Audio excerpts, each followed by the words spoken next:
Hello అండి అందరికీ. ఈరోజైతే మెంతి కూర వడలు అవి కూడా ఎలా చేసుకోవాలి, ఏమేమి ఇంగ్రీడియంట్స్ వేసుకోవాలో చూసేద్దాం.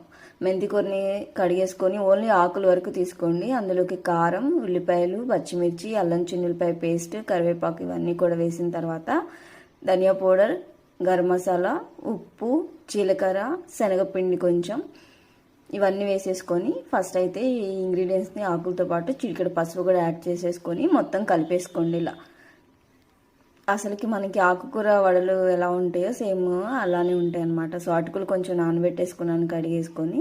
తర్వాత ఇందులోకి వరిపిండి కూడా యాడ్ చేసేసుకొని అటుకులు వేసుకున్నాం. మీరు మరమరాలు ఉంటే మరమరాలు కూడా వేసుకోండి.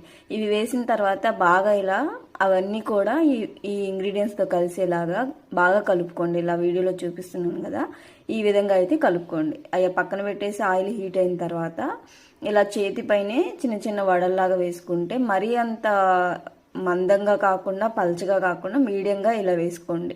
మనకి చక్కగా వేగి బాగా వస్తాయి అన్నమాట.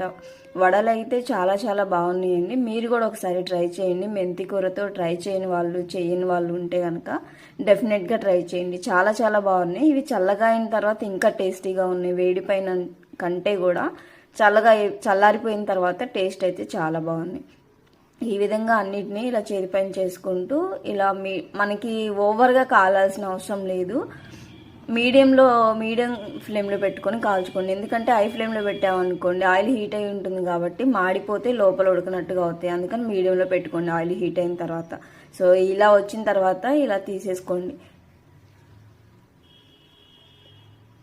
చాలా చాలా బాగున్నాయి టేస్ట్ అయితే. ఇంకా మనకి సాంబార్లోకి ఇవి ఒడియాలుగా కాకుండా ఇవి నంచుకున్నా కూడా చాలా చాలా బాగున్నాయి. డెఫినెట్గా ట్రై చేయని వాళ్ళు ఉంటే ట్రై చేయండి. వీడియో నచ్చితే లైక్ చేయండి, షేర్ చేయండి, సబ్స్క్రైబ్ చేసుకోండి.